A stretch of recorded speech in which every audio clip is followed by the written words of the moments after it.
Minutes after Vance Harris was stabbed inside a Washington apartment building, Dominique Bassil told security that she had acted because he was beating her. But the building's cameras told a different story. The footage showed Bassil leaving the apartment carrying a knife, walking to a trash can, and disposing of it. Only after the weapon was gone did she approach security and make her report. Seconds later, Harris appeared on camera, bleeding and desperately trying to find help. Was this a woman protecting herself from a violent attack, or had the surveillance system preserved the final moments of a deadly assault?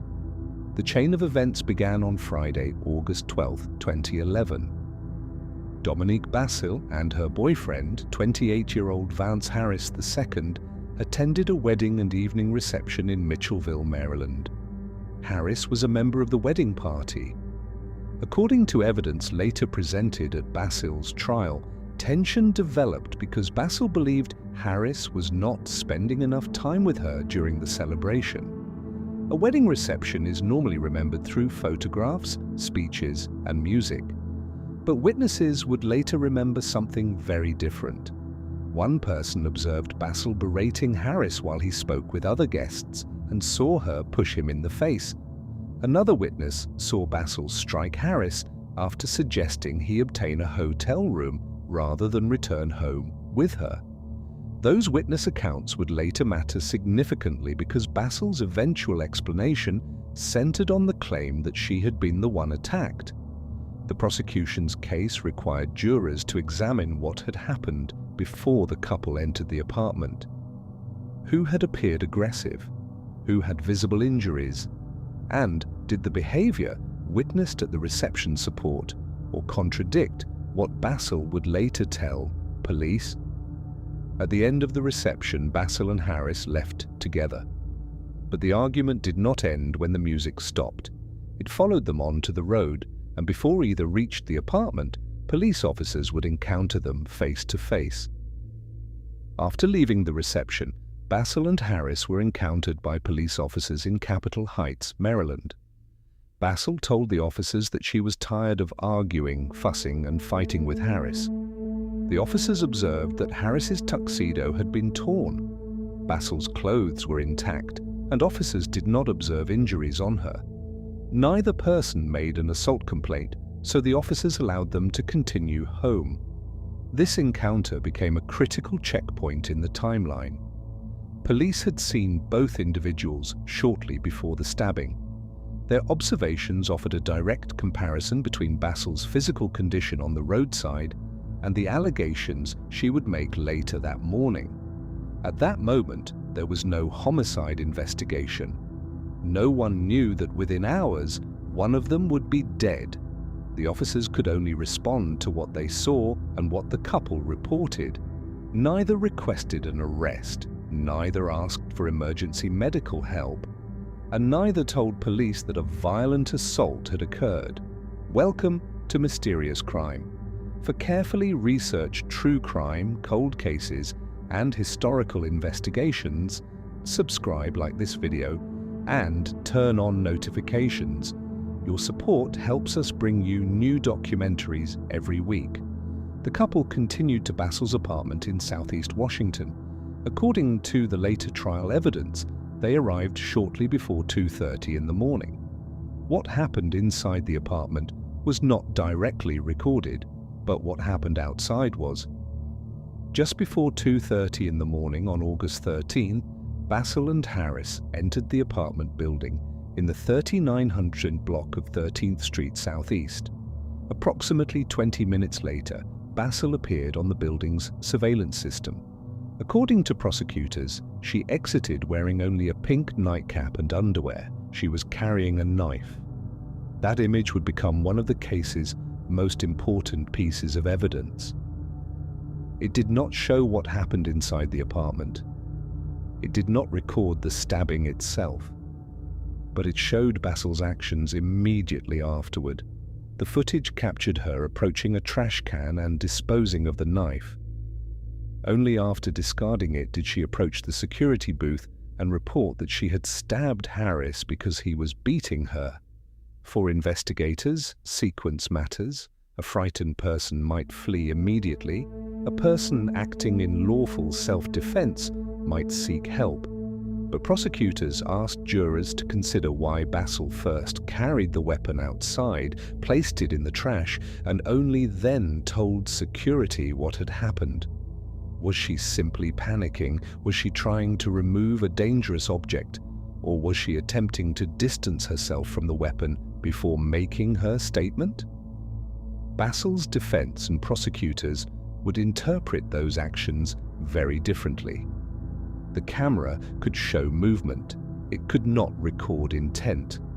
But seconds later, the footage captured the victim.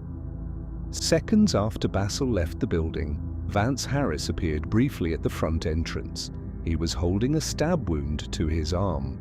Blood was visibly dripping from the injury. He then returned inside and went back toward the apartment on the 3rd floor. When Harris reached the apartment, he discovered that he was locked out. Seriously wounded, he knocked on a neighbor's door seeking help. He eventually lost consciousness in the hallway. That was where he died. This part of the timeline created another difficult question. Bassil had left with the knife and gone to security. Harris, meanwhile, emerged bleeding, then returned upstairs and found himself unable to enter the apartment.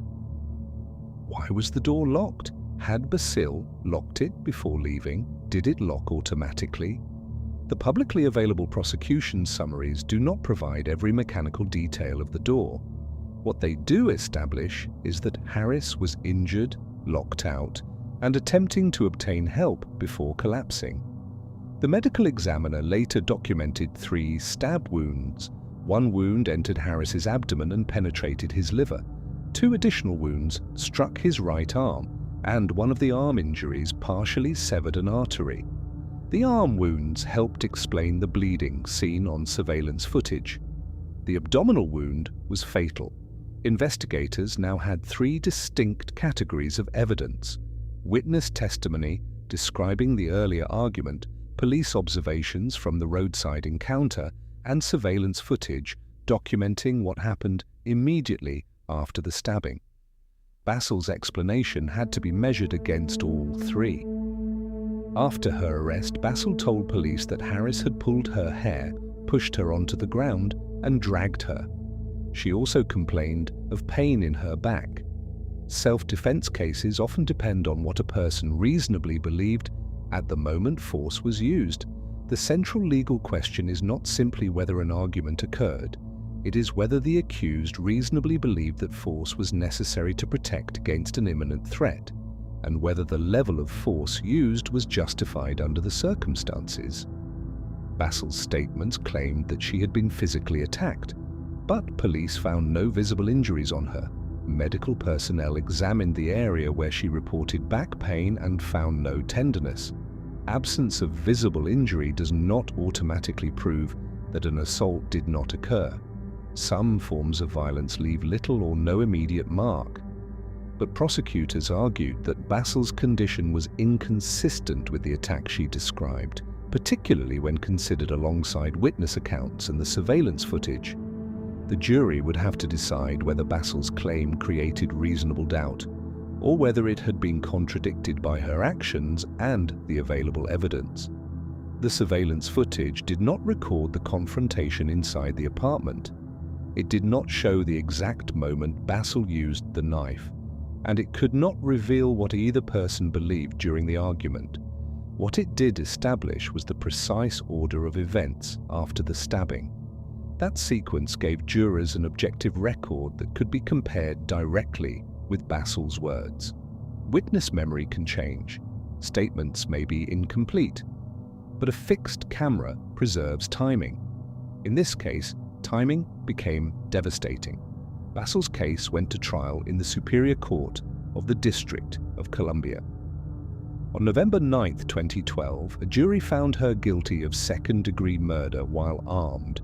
Second-degree murder generally involves an unlawful killing committed with the required level of malice, but without the premeditation necessary for first-degree murder. The verdict meant jurors rejected the defense position sufficiently to find her criminally responsible beyond a reasonable doubt. The conviction was not a guilty plea. Bassil contested the charge at trial, and the jury delivered the verdict after considering all the evidence. On January 18, 2013, Judge Robert E. Morin sentenced Dominique Bassil to 17 years of incarceration, followed by 5 years of supervised release. The sentence could not restore Vance Harris to his family. It could not erase the wedding reception, the roadside encounter, or the final minutes inside the apartment. For viewers, cases like this can create an oversimplified message. A person claimed self-defense, and a camera proved the claim false. The real process was far more complex. The jury considered a chain of evidence. Witnesses described Bassil's aggression at the reception. Police officers observed the couple before the killing. The cameras recorded her conduct afterward. Medical evidence documented Harris's wounds and the absence of visible injury on Bassil. Together, those pieces persuaded the jury beyond a reasonable doubt.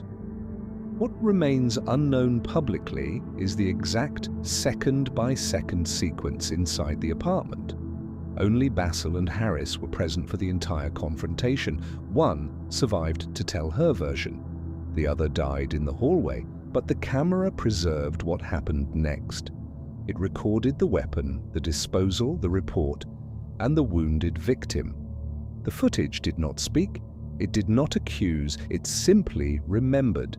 And in a murder case built around conflicting claims, that silent memory became one of the most powerful witnesses in the courtroom. What do you believe really happened inside that apartment? Do you think discarding the knife before reporting the stabbing was the strongest evidence against Bassil, or could panic explain that decision? Share your thoughts respectfully in the comments below. If you found this investigation compelling, subscribe to Mysterious Crime, like this video, and turn on notifications so you never miss our next case. Every mystery has a story.